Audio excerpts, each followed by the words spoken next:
এটা সম্ভব? নবী আমার দ্বিতীয় আসমানে গেলেন, দ্বিতীয় আসমান, সালাম সালাম সালাম সালাম। সঙ্গে সঙ্গে নবীর পরিচয় দেওয়ার সাথে সাথে ফেরেশতারা দ্বিতীয় আসমানের দরজা খুলে দিলেন, দ্বিতীয় আসমানের দরজা খুলে দিলেন। এইবার হুজুর আকরাম সাল্লাল্লাহু আলাইহি ওয়াসাল্লাম বাইতুল মামুনে গিয়ে উপস্থিত হয়ে গেলেন। বাইতুল মামুন, বাইতুল মামুন কোন সে বাইতুল মামুন? এই যে সে বাইতুল মামুন, বাইতুল্লাহ, যেখানে আল্লাহ রাসূল মিরাজ শুরু করেছিলেন, এই যে বাইতুল্লাহ, এই বাইতুল্লাহ সোজা সপ্তম আসমানের উপরে বাইতুল মামুন, যেখানে ফেরেশতারা নামাজ আদায় করে, ফেরেশতারা নামাজ পড়ে। কোন কোন রিওয়ায়াতে পাওয়া যায় সকালবেলা 70,000 রহমতের ফেরেশতারা বাইতুল মামুন জিয়ারত করে, দোয়া করে।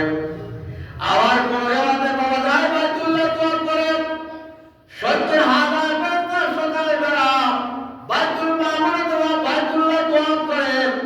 কিয়ামত পর্যন্ত যে ফেরেশতা একবার তওয়াফ করেছে, দ্বিতীয়বার আর তওয়াফ করার সুযোগ পাবে না।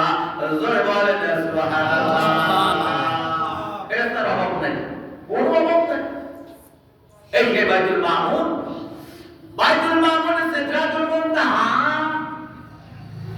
সিদরাতুল মুনতাহা নবী আমার হাজির হয়ে গেলেন। সিদরাতুল মুনতাহা, সিদরাতুল মুনতাহা যাওয়ার পরে আল্লাহ রাব্বুল আলামিন তার হাবিবকে দেওয়ার জন্য ওই কোরআন বাতিল করে দিলেন। কোরআনকে আর দেওয়া যাবে না, আর সে আজ পর্যন্ত কোরআন যাবে না। সুন্দর একটা যানবাহন দিলেন, তার নাম হলো রফা, তার নাম হলো রফা। ওটা আগুনের একটা যানবাহন আল্লাহ রাব্বুল আলামিন তার হাবিবের জন্য দিয়ে দিলেন। এই যে বগুড়া থেকে ঢাকা বা ঢাকা থেকে চিটাগাং, এটা হানিফ পরিবহন চলে, সামরিক পরিবহন চলে। এইদের মধ্যে আমার ভিন্ন আছে, কিছু কিছু পরিবহন আছে যাদের মান অত্যন্ত আধুনিক, যার ভাড়া হলো 1000-এর উপরে, আবার 500 টাকা আছে কি নাই? এটাও গাড়ি, ওটাও গাড়ি, কিন্তু উন্নত মানের। আপনি শুয়ে যেতে পারবেন, আরামে যেতে পারবেন, শুয়ে দেবেন, গরম পানি আসবেন, ঠান্ডা পানি আসবেন, এরকম উন্নত মানের বাস হয়ে গেল। আল্লাহ বলেন, আমার আশা আমি তুমি আসবাম বলা খান্ত করে দিলেন। রফা নামে একটা উন্নত মানের যানবাহন আল্লাহ রাব্বুল আলামিন নবীকে দান করলেন। নবী গো, এই উন্নত যানবাহনের উপরে দিয়ে তুমি আমার আশ্রয় আজমের মধ্যে চলে আসো, আমার কাছে চলে আসো। এবার জিবরাইল আলাইহিস সালাম বলেন, হে আখির জামানার পয়গম্বর মুহাম্মদ, ওই যে আশরা আজম দেখা যায়, ওই যে আমার আরশ, আমার পক্ষে আর জানা সম্ভব হবে না।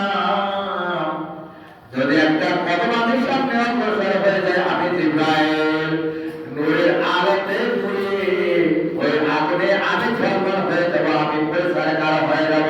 ও মুহাম্মদ,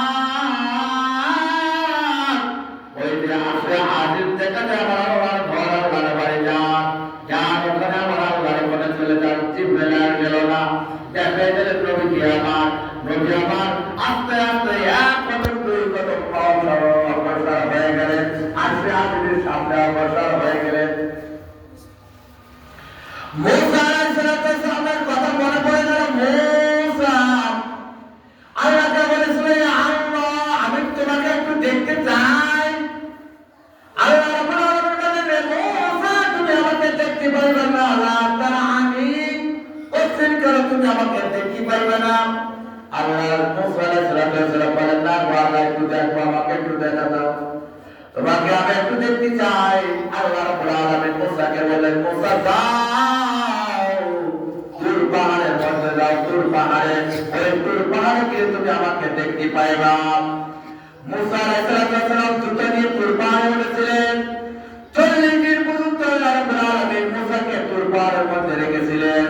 আল্লাহ রাব্বুল আলামিনের হাবিব জনাব মুহাম্মদ রাসূলুল্লাহ সাল্লাল্লাহু আলাইহি ওয়াসাল্লাম পা মোবারক থেকে জুতা এবারে বলতেছেন না, আমার জুতা পায়ে দিয়ে আমার আল্লাহর আরশে যাওয়া যাবে না। সঙ্গে সঙ্গে সঙ্গে গায়ে আওয়াজ হয়ে গেল,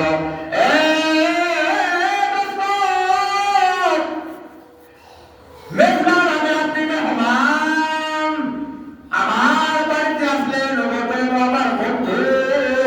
না না, জুতা পরা লাগবে না, জুতা পরা লাগবে না গো বন্ধু, আজকে তোমার জুতার স্পর্শে আমার